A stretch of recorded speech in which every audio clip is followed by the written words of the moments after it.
Bonjour mes frères et sœurs parmi toutes les nations.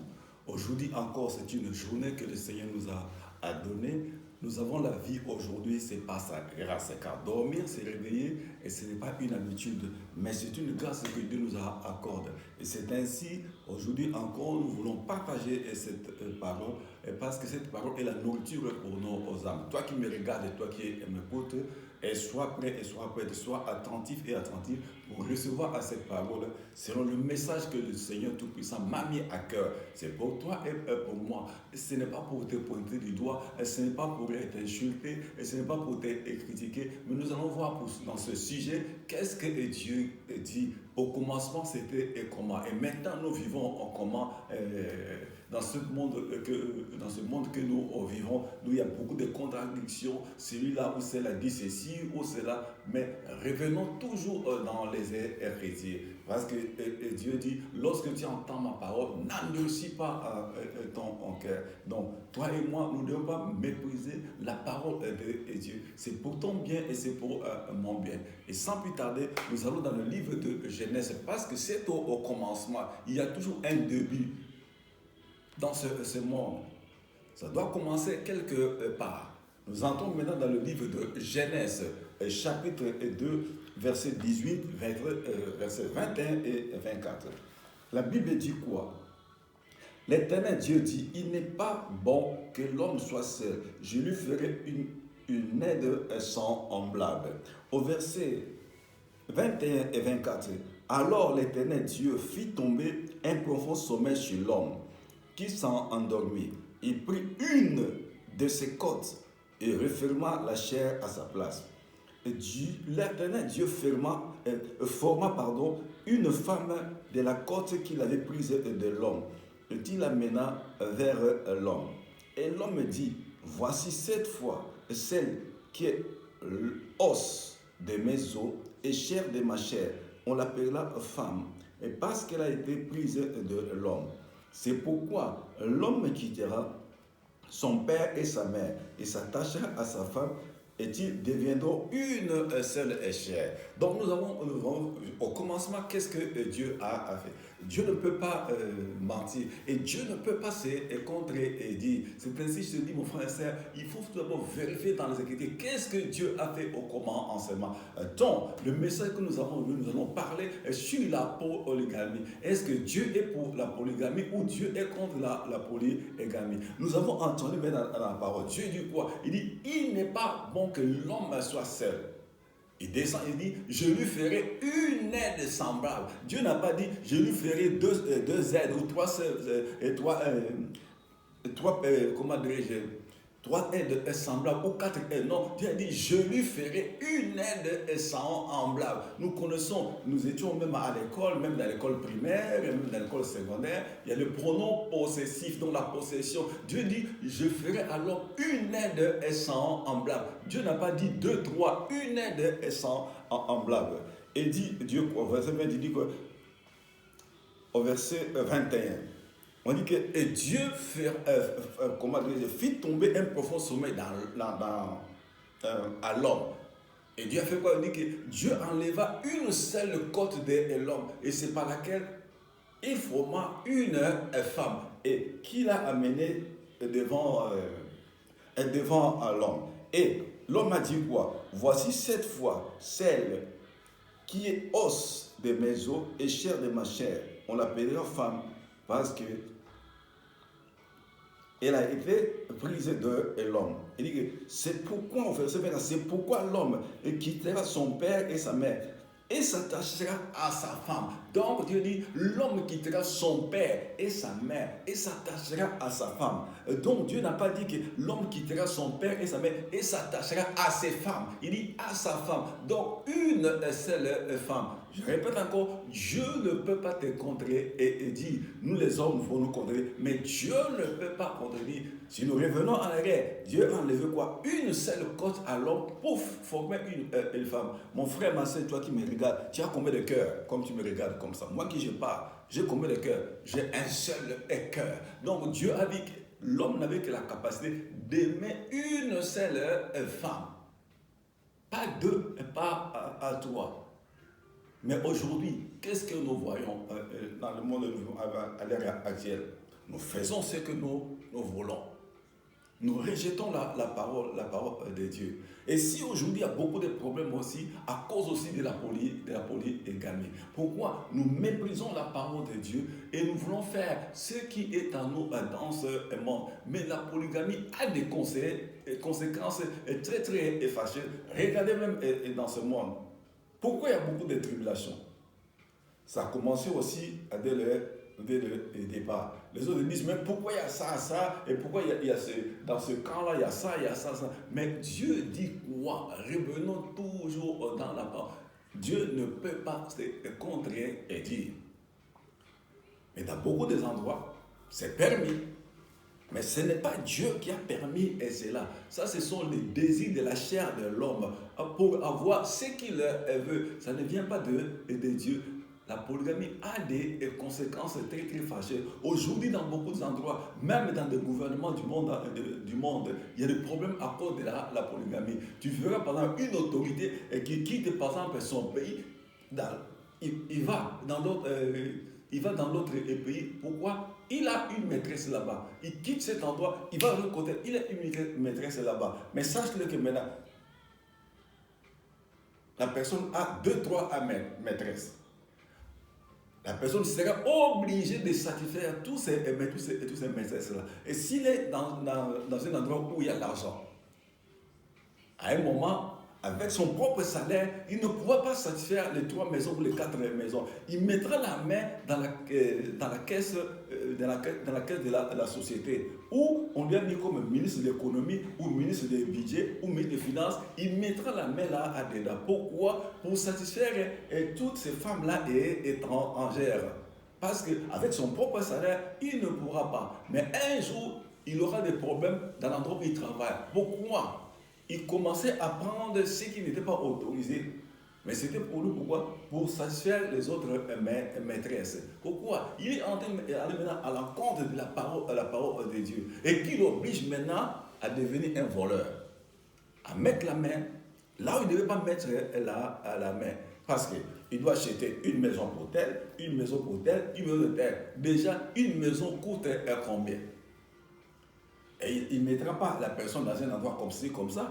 La personne doit être à l'aise. Parce que maintenant, c'est lui qui s'occupe d'elle. Et beaucoup de gouvernements ont des problèmes à cause de ça. Et beaucoup de sociétés ont des problèmes à cause de ça, à cause de la polygamie. Dieu t'a béni. Tu regardes mon frère. Dieu t'a béni. Dieu t'a élevé. Dès le départ, tu n'avais qu'une seule femme. Mais maintenant, comme Dieu t'a élevé et tu as vu l'argent maintenant est en train de venir vers toi, maintenant tu commences à chercher à côté, à droite, à gauche. Et même qu'est-ce qu'il dit maintenant? Oh, celle qui est à la maison a commencé à vieillir. Mais souviens-toi, c'est avec elle que tu as commencé avec elle. Vous avez souffert avec cette femme-là. Mais aujourd'hui, tu abandonnes cette femme-là. Sache-le que mon frère, ma soeur, si cette femme-là commence à pleurer et à élever ses voix vers Dieu, Dieu va en entendre. Dieu va regarder cette femme-là pleure. Pourquoi? Ah, donc son mari commence à faire n'importe quoi. Je l'ai élevé pour qu'il s'occupe de cette femme-là. Maintenant, il a maintenant 2, 3 à 4. Il y aura des problèmes. Et Dieu va étendre ta main dans cette boîte-là. Dieu va souffler la sécheresse. Pourquoi? Tu es dans la polygamie. Donc, ce n'est pas ce que Dieu veut. Je le dis bien. La polygamie a des conséquences. Aujourd'hui, dans le monde, pourquoi nous avons des problèmes? Les gens citent le roi David, oh Salomon, oh Abraham. Mais il faut voir quelles sont les conséquences qui ont apporté la polygamie. Si je dis le roi David, c'est qu'il a commis. Ça a posé des problèmes dans sa maison. Dieu a dit quoi? Comme tu as fait cela, pour prendre la femme de ton général, qui devienne comme ta maîtresse. Et sache-le que l'enfant qui va naître est dans cette relation-là. Toi et cette femme-là, cet enfant-là en mourra. Dieu a fait quoi? Dieu a tué cet enfant-là. Pourquoi David a déplu à Dieu en allant chercher une autre femme? Si nous regardons notre patriarche Abraham, ce n'est pas que Dieu a accepté cela. Mais c'est un homme qu'il a aimé. Quand il a fait ça, Dieu a regardé. Il lui a laissé la vie. Mais ce n'était pas la volonté de Dieu parce que notre patriarche Abraham avait déjà la promesse de notre Dieu et que tu auras un enfant qui viendra de toi et de Sarah. Mais à cause de la chair, et la femme qui était à la maison, Sarah, l'a proposé, comme je n'ai pas d'enfant, vas-y avec notre servante. Agar n'était pas la femme légitime d'Abraham. Et notre patriarche a cédé et est parti là-bas. Mais ça a provoqué des problèmes. Même jusqu'aujourd'hui, il y a des problèmes. Ce n'est pas pour inciter quoi que ce soit, mais quand nous regardons ce que Dieu a voulu, Dieu a regardé, mais c'était déjà fait. Et dans David, l'épée est rentrée dans sa maison. C'est lui qui a provoqué cette situation-là en allant vers une autre femme qui n'était pas sa femme. Encore, il a fait quoi? Il a tué une personne pour avoir cette femme-là. Regardez comment est-ce que la polygamie est faite. Tu tues une personne pour avoir ce dont tu n'avais besoin. Mais Dieu a servi dans la maison du roi à David. Et l'inceste est rentré dans sa maison à cause de la polygamie. Je dis bien, je ne serai pas l'homme, mon frère, ma soeur. Peut-être tu as déjà mal à la tête, tu dis, qu'est-ce qu'il nous parle? Il est qui? Je suis ton frère. Peut-être que tu connais ou que tu ne connais pas. Mais je te parle avec amour. Et sans plus tarder, nous allons voir quelles sont les conséquences qui sont arrivées lorsque celui-là, il a fait ça. Dieu lui a averti. Dieu lui a dit. Dieu ne fait rien sans avertir une personne. Dieu lui a averti. Ne fais pas ceci, ne fais pas cela. Dieu l'avait bien élevé. Au-dessus de toutes choses. Dieu a donné à lui toute la gloire. Mais quand il a désobéi, Dieu a sévi contre ces personnes-là. Et sans plus tarder, nous allons voir dans le livre de 1 roi, chapitre 11. 1 roi chapitre 11, verset 1 à 14, et puis le verset 23. Je crois qu'on va finir là, je ne serai pas très long aujourd'hui. La Bible dit, le roi Salomon aima beaucoup de femmes étrangères, outre la fille de Pharaon, des Moabites, des Ammonites, des Édomites, des Sidoniennes, des Étiennes, appartenant aux nations dont l'Éternel avait dit aux enfants d'Israël, vous n'irez point chez elles, et elles ne viendront pas chez vous. Elles tourneraient certainement vos cœurs du côté de leur Dieu. Ce fut à ces nations que s'attacha Salomon. Entraîné par l'amour, il eut 700 princesses pour femmes et 300 concubines. Et ces femmes détournèrent son cœur. À l'époque de la vieillesse de Salomon, ces femmes inclinèrent son cœur vers d'autres dieux. Et son cœur ne fut point tout entier à l'Éternel, son Dieu, comme l'avait été le cœur de David, son père. Salomon alla après Astarté, divinité des Sidoniens, et après Milcom, l'abomination des Ammonites. Et Salomon fit ce qui est mal aux yeux de l'Éternel. Et-il ne suivit point pleinement l'Éternel, comme David son père? Alors Salomon bâtit sur la montagne qui est en face de Jérusalem un autre lieu pour Chemosh, l'abomination de Moab, et pour Moloch, l'abomination des fils d'Ammon. Et il fit ainsi pour toutes ces femmes étrangères qui offraient des parfums et des sacrifices à leur Dieu. L'Éternel fut irrité contre Salomon parce qu'il avait détourné son cœur de l'Éternel, le Dieu d'Israël, qui lui était apparu 2 fois. Il lui avait à cet égard défendu d'aller après d'autres dieux. Mais Salomon ne saura point les ordres de l'Éternel. Et l'Éternel dit à Salomon, puisque tu as agi de la sorte, et que tu n'as pas observé mon alliance et mes lois, et que je t'avais prescrit, je déchirerai le royaume de dessus toi, et je le donnerai à ton serviteur.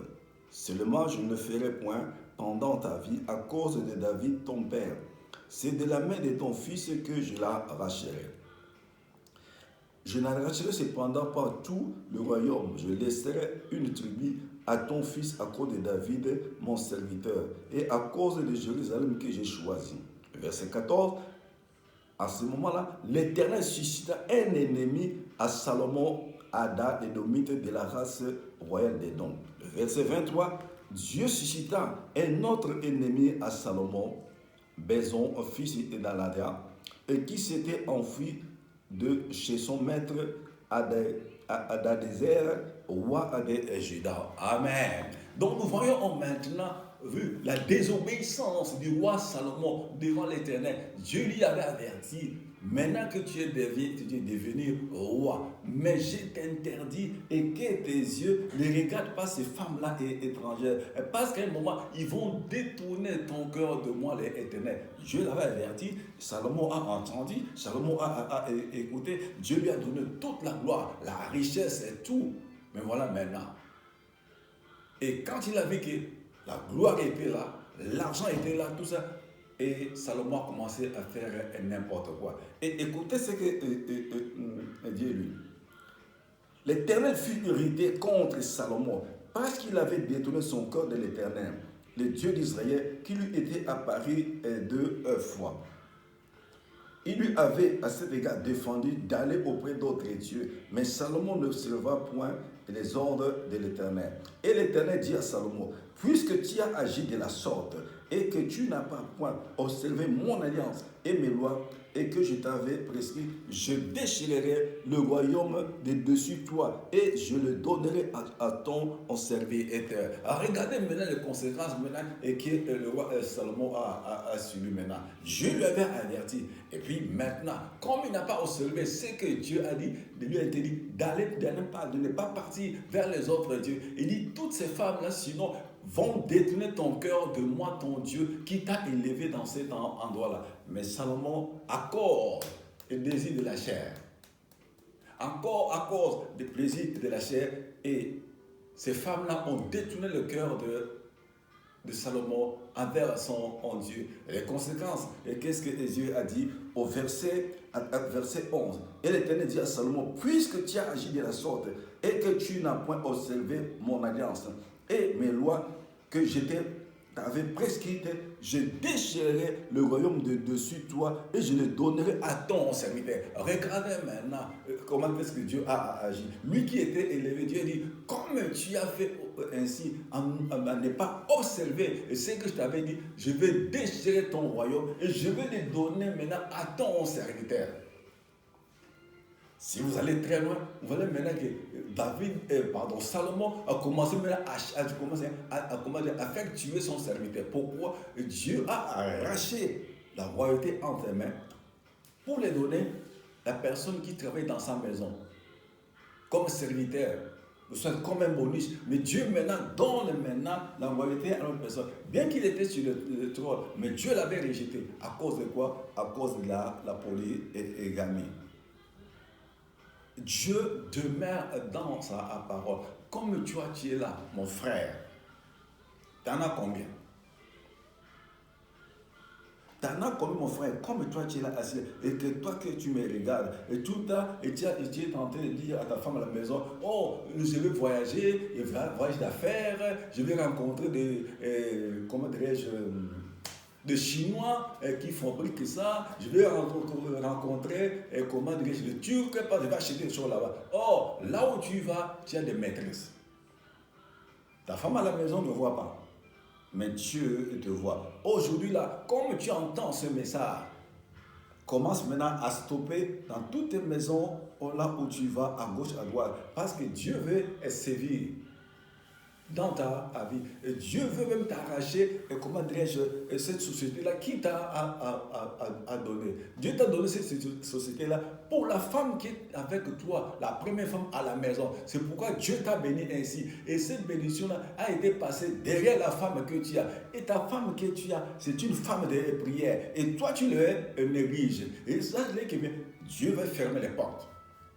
Aujourd'hui, comme tu entends ce message-là, prends la décision de stopper. Ou sinon, tu plairas. Regarde, ici, là, le roi Salomon a pleuré.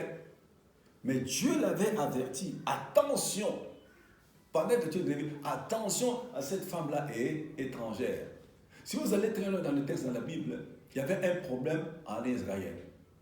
Mais les gens ont dit quoi? Ce sont nos chefs qui ont commencé à prendre les femmes étrangères. Mais ils ont pris la décision, ils ont fait quoi? Ils ont renvoyé toutes les femmes étrangères ainsi que leurs enfants.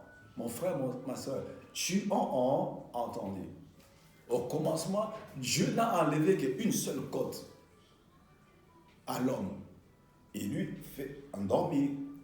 Et par la côte-là, Dieu a formé la femme qu'il a donnée à l'homme. Voilà, Dieu n'a pas enlevé 2 côtes, ni 3 côtes. Une seule côte, mon frère, ma soeur, une seule côte. La polygamie t'amène à la désobéissance. Tu as entendu la parole de Dieu. Dieu t'aime tel que tu es, mon frère. Je ne t'ai pas parlé en t'imposant, non, mais je t'ai parlé le peu dans la parole de reviens dans la bonne voie. Reviens dans parce que le jour tu vas quitter la terre, Dieu dira qui est arrivé maintenant? Oh non, c'est Jean-Michel. Ah, Jean-Michel, ah bon, c'est bon. Celle-là, c'est qui? Ah, c'est ma femme de la maison. Et les autres sont qui? Oh non, mais c'était seulement mes copines et tout ça. Là, ma parole dit quoi? Et ça peut t'amener dans le séjour des morts, après quoi il y a l'enfer. Mon frère, ma soeur, tu as entendu?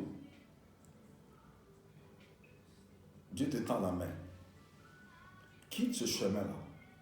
Reviens dans la bonne voie. Reste avec la première femme que tu as commencé avec elle dans toutes les souffrances, le moment où vous avez passé. Mais aujourd'hui, tu es béni. Pourquoi maintenant tu déclasses la première femme? La Bible dit, celui qui a des oreilles pour entendre, puisse entendre. Seigneur, notre Dieu, je te bénis, je te rends grâce, Père éternel, mon roi, et pour ce moment que nous avons partagé cette parole. Seigneur, toi, tu sais comment toucher les cœurs endurcis en écoutant ce message, car tu ne désires pas la mort de celui qui meurt, même pas des méchants, mais tu veux que le méchant se détourne de ses mauvaises voies, afin que toi, tu lui donnes la vie. Père éternel, à toi la gloire, l'honneur et la puissance. J'ai ainsi prié, Père, dans le nom de Jésus de Nazareth, ton Fils unique. Amen. Que le Seigneur vous bénisse.